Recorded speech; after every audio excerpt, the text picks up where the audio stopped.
NDA മന്ത്രിസഭാ രൂപീകരണത്തിന് അവകാശവാദം ഉന്നയിച്ച നരേന്ദ്രമോദി രാഷ്ട്രപതിക്ക് കത്ത് നൽകി. ഞായറാഴ്ചയാണ് മൂന്നാം മോദി സർക്കാരിന്റെ സത്യപ്രതിജ്ഞ നടക്കുക. സഖ്യകക്ഷികൾ ഇടഞ്ഞു നിൽക്കുന്നുണ്ടെങ്കിലും അവർ നിരവധി ഉപാധികൾ വച്ചിട്ടുണ്ട്. ആ ഉപാധികളോട് സമരസപ്പെടാൻ മോദി സർക്കാരിന് സാധിക്കുമോ എന്നത് തന്നെയാണ് നമ്മൾ ഉറ്റുനോക്കുന്നത്.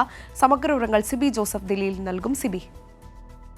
അഞ്ജന, ഇന്ന് ഒരു പകൽ മുഴുവൻ നീണ്ട മാരത്തൺ ചർച്ചകൾക്കും യോഗത്തിനു ശേഷം എന്തായാലും സത്യപ്രതിജ്ഞാ ചടങ്ങ്, മൂന്നാം മോദി സർക്കാരിൻ്റെ സത്യപ്രതിജ്ഞാ ചടങ്ങ് ഞായറാഴ്ച നടക്കുമെന്ന് ഇന്നിപ്പോൾ അറിയിച്ചിട്ടുണ്ട്. ഞായറാഴ്ച വൈകിട്ട് 6 മണിക്ക് നരേന്ദ്രമോദി സത്യപ്രതിജ്ഞ ചെയ്ത് അധികാരമേൽക്കും.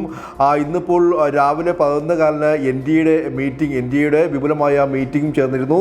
ഈ എൻ.ഡി.എയുടെ വിപുലമായ ഈ യോഗത്തിൽ JDU നേതാവായ നിതീഷ് കുമാറും അതോടൊപ്പം തന്നെ TDP നേതാവായ ചന്ദ്രബാബു നായിഡുവും മറ്റ് സഖ്യകക്ഷികളും പൂർണ്ണമായ പിന്തുണ നരേന്ദ്രമോദിക്ക് നൽകുകയും നരേന്ദ്രമോദിയെ NDAയുടെ പാർലമെന്ററി പാർട്ടി നേതാവായി തിരഞ്ഞെടുക്കുകയും ചെയ്തു.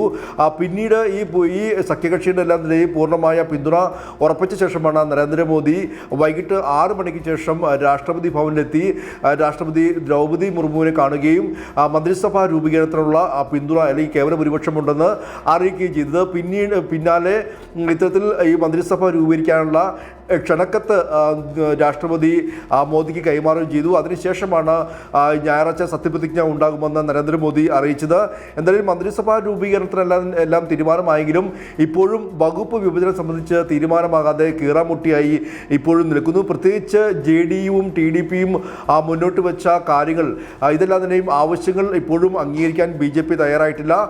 സുപ്രധാനമായ വകുപ്പുകൾ BJP തന്നെ TDPയും ഉന്നയിച്ച ആവശ്യങ്ങൾ അംഗീകരിക്കാൻ ഇപ്പോഴും BJP തയ്യാറാക്കാത്ത ഒരു സാഹചര്യമുണ്ട്. ഈ ഒരു സാഹചര്യത്തിൽ എങ്ങനെയായിരിക്കും മന്ത്രിസഭാ രൂപീകരണം? ഇതുമായി ബന്ധപ്പെട്ട ചർച്ചകളൊക്കെ തന്നെ പുരോഗമിക്കുന്നു.